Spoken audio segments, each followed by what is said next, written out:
Bismillahirrahmanirrahim. Assalamualaikum warahmatullahi wabarakatuh. Pada pembahasan kali ini kita akan belajar tentang sholat fardu 5 waktu. Materi fikih Madrasah Tsanawiyah kelas 7. Perlu diketahui, sholat secara bahasa yaitu doa atau meminta kebaikan.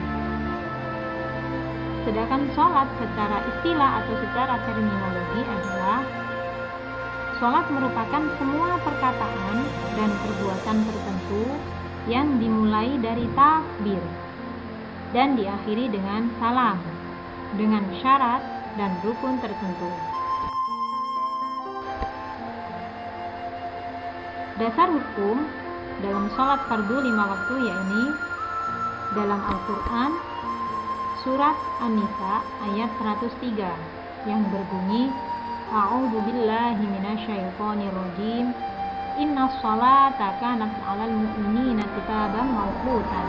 Yang artinya sesungguhnya sholat bagi orang-orang mukmin adalah kewajiban yang sudah ditentukan waktunya.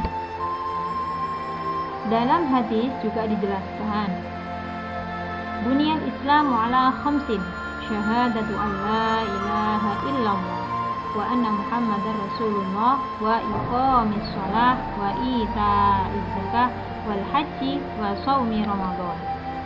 Yang artinya Islam ditegakkan di atas 5 perkara, yaitu bersaksi bahwa tidak ada Tuhan selain Allah dan bahwa Nabi Muhammad adalah utusan Allah, mendirikan sholat, mengeluarkan zakat, menunaikan ibadah haji, dan berpuasa pada bulan Ramadan. Hadis riwayat muttafaq alaih. Dalam hadis lain dijelaskan, fa'alimhum annallaha qad istarada alaihim khamsa shalawatin fi kulli yaumin wa lailatin. Artinya, beritahulah kepada mereka bahwa Allah Subhanahu wa taala telah mewajibkan kepada mereka sholat 5 waktu dalam sehari semalam. Hal ini menunjukkan bahwasanya sholat 5 waktu adalah wajib. 5 waktu itu apa saja? Yakni sholat subuh, sholat zuhur, sholat asar, sholat maghrib, dan sholat isya.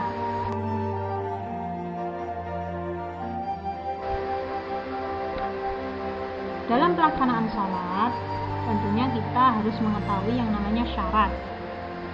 Nah, syarat di dalam sholat itu ada syarat wajib dan syarat sah. Apa itu syarat wajib? Syarat wajib adalah ketentuan yang berakibat diwajibkannya melaksanakan sholat, berarti harus ada. Kemudian syarat sah. Syarat sah adalah ketentuan yang harus dipenuhi sebelum pelaksanaan sholat. Nah, kedua syarat wajib dan syarat sah ini harus dipenuhi dalam pelaksanaan sholat. Apa saja itu? Nah, bila kita melihat gambar di sini, ini ada gambar orang gila, ada gambar seorang wanita yang menutup aurat, kemudian orang yang sedang sholat, orang muslim yang sedang melakukan sujud, kemudian orang yang sedang berbicara, kemudian ada anak-anak. Maka kita pilih di sini ada syarat wajib dan syarat sah. Syarat wajib adalah Islam, balik, berakal. Kemudian syarat sah, Islam, mumayyiz, tidak hilang akal, masuk waktu sholat, suci dari hadas kecil dan besar, suci dari najis, menutup aurat, menghadap arah kiblat, niat, tertib, mualah, tidak berbicara, tidak banyak melakukan, tidak mengunyah. Nah, bila kita melihat gambar pada slide sebelumnya, ada gambar anak-anak.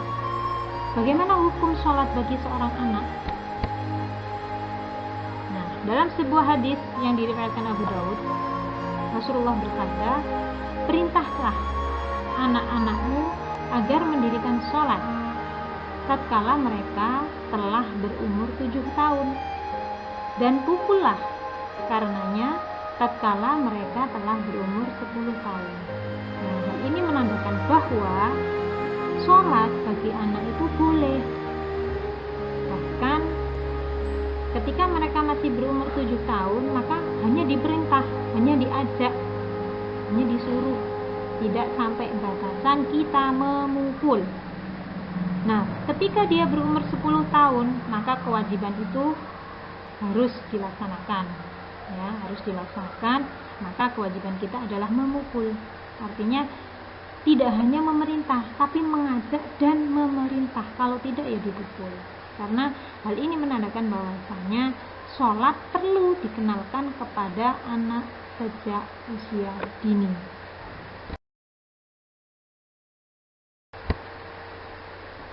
Kemudian masuk kepada syarat sah dan syarat wajib. Bila tidak dipenuhi, ya, atau masih belum memenuhi persyaratan, maka di sini ada 2 hukum, yaitu tetap sah sholatnya dan tidak sah sholatnya. Seperti halnya tetap sah sholatnya, yaitu anak kecil tadi. Kalau tidak sah, misalnya tidak terpenuhinya syarat suci, atau bagi wanita yang haid, maka tidak sah sholatnya. Meskipun dia sholat tidak sah, dia malah berdosa.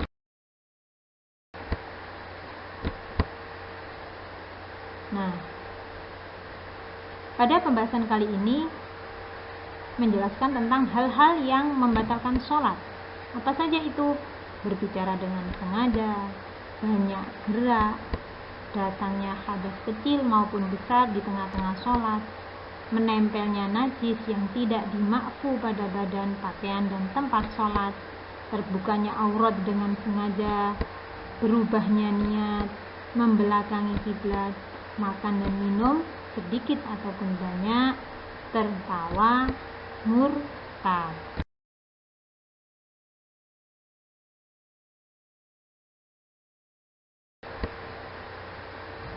Nah, kemudian masuk kepada tata cara sholat. Dalam pelaksanaan sholat, kita mengenal yang namanya rukun dan sunnah. Rukun dalam sholat dibagi menjadi rukun qalbi, rukun fi'li, rukun qauli. Sedangkan sunnah, ada sunnah ab'ad dan ada sunnah hay'at. Apa itu rukun qalbi? Rukun qalbi adalah yang wajib dikerjakan dalam sholat, dikerjakan dalam hati. Apa itu? Niat. Kemudian ada rukun fi'li. Rukun fi'li ini hal yang wajib dikerjakan yang berhubungan dengan perbuatan yang harus dilaksanakan ketika sedang mengerjakan sholat. Rukun fi'li misalnya ketika kita melaksanakan takbiratul ihram, kemudian berdiri bagi yang mampu, itu termasuk rukun fi'li. Kemudian ada rukun qauli. Rukun qauli ini adalah hal yang wajib dikerjakan berupa perkataan yang harus dilakukan ketika sedang mengerjakan sholat. Rukun qauli di sini termasuk membaca suratul Fatihah, itu termasuk rukun dan harus dilaksanakan. Kemudian ada sunnah ab'ad. Sunnah ab'ad itu adalah perkara yang dianjurkan dalam pelaksanaan sholat. Ketika ditinggalkan, maka diganti dengan sujud sahwi. Contohnya sunnah ab'ad apa? Membaca dan duduk tasyahud awal.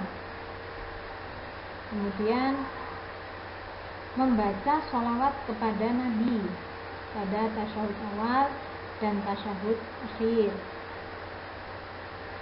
Kemudian ada berdiri dalam doa qunut dan membaca doa qunut. Nah, ketika sunnah ab'ad ini lupa kita lakukan, maka kita ganti dengan sujud sahwi. Bagaimana bunyi sujud sahwi? Subhanallah la yanamu wa la yuswi. Kemudian ada sunnah hayat. Apa sunnah hayat? Yaitu perkara sunnah dalam sholat. Jika lupa dikerjakan, maka tidak perlu mengganti dengan sujud sahwi. Misalnya mengangkat tangan ketika pergantian gerakan. Jadi setiap melakukan pergantian gerakan itu kan sunnah hayat. Ketika kita lupa, maka tidak perlu mengganti dengan sujud sahwi. Atau juga meletakkan tangan kanan di atas tangan kiri, tepat di dada, di pusar, di tengah-tengah. Itu juga termasuk sunnah hayat. Berikut ini adalah tata cara sholat mulai dari rukun. Bila dipilah, maka rukun sholat yang termasuk kategori rukun sholat yaitu niat. Ini wajib berarti. Wajib di dalam hati, apabila dilafalkan maka sunnah. Artinya ketika seseorang sudah melakukan niat hanya di dalam hati, sudah cukup. Pelafalannya itu adalah sunnah. Kemudian berdiri jika mampu. Selanjutnya takbiratul ihram atau takbir awal sholat, Allahu Akbar. Selanjutnya membaca suratul Fatihah. Rukuk dengan tumakninah, dengan sikap tenang sejenak. Iktidal dengan tumakninah. Sujud dengan tumakninah. Duduk di antara dua sujud dengan tumakninah. Duduk tasyahud awal dan akhir dengan tumakninah. Membaca tasyahud, membaca sholawat Nabi, membaca salam yang pertama sambil menoleh ke kanan. Tertib atau urut dari niat sampai dengan salam.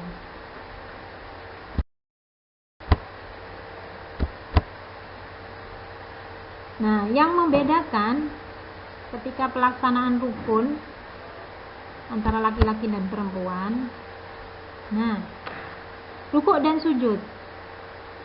Ketika kita melihat laki-laki dalam posisi rukuk dan sujud, maka laki-laki posisinya seperti apa?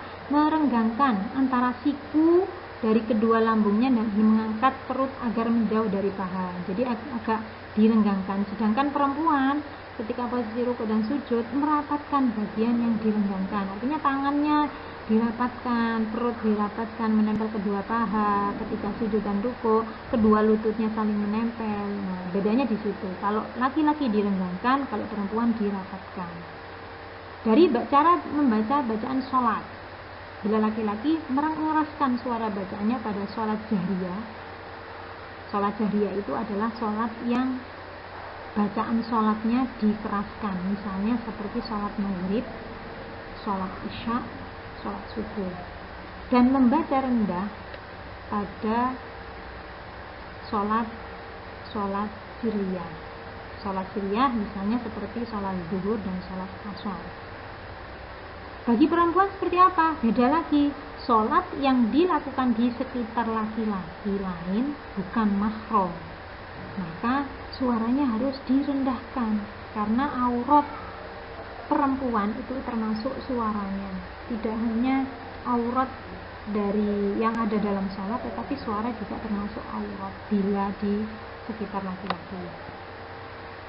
Selanjutnya aurat.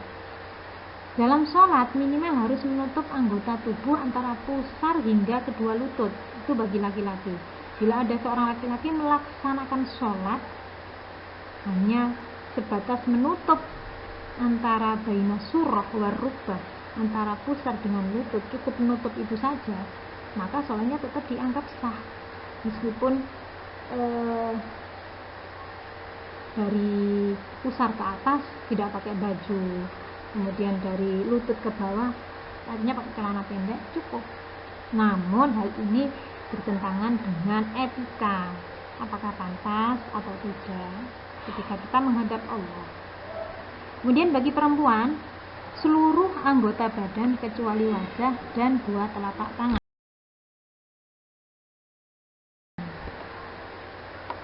Dari sekian tata cara sholat mulai dari niat, kemudian sampai salam, maka di situ terdapat hikmah pelaksanaan sholat fardu. Apa itu? Menjadikan hidup sehat, karena setiap gerakan sholat, setiap apa yang kita lakukan di dalam sholat itu mengandung doa. mengandung gerakan. Hal ini dibuktikan oleh seorang Profesor Ali Aziz, di mana pada waktu itu beliau mengalami stroke dan melakukan sebuah uji coba sholat khusyuk, terapi sholat khusyuk dengan melamakan gerakan pada waktu rukuk dan sujud. Nah, di situ kita hayati makna atau arti daripada doa-doa yang dibaca ketika rukuk atau ketika sholat. Selain itu, sholat fardu membentuk kedisiplinan individu, karena di dalam sholat itu kan ada waktu-waktu. Jadi keutamaan sholat itu adalah ketika kita mengerjakan sholat di awal waktu. Jadi sholat itu ada 5 waktu, tentunya di situ ada ketentuan-ketentuannya. Sholat maghrib antara sekian sampai sekian. Nah, di situ akan terbentuk sebuah kedisiplinan.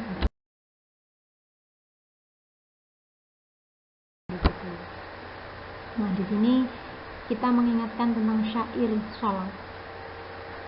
Pohon kayu daunnya rimbun, ada bunganya serta buahnya, walaupun hidup 1000 tahun, kalau tak sembahyang apa gunanya? Walaupun hidup 1000 tahun, kalau tak sembahyang apa gunanya? Bila kita mencermati kalimat syair atau syair dari sholat ini, menandakan bahwasanya sholat itu adalah penting, bukan yang penting sholat. Sholat itu adalah wajib, adalah sebuah kebutuhan kita untuk selalu beribadah kepada Allah Subhanahu wa Ta'ala, sehingga kita bisa menjadi insan yang takwa. Sekian dari kami. Bila kurang lebihnya kami ucapkan terima kasih. Wassalamualaikum warahmatullahi wabarakatuh.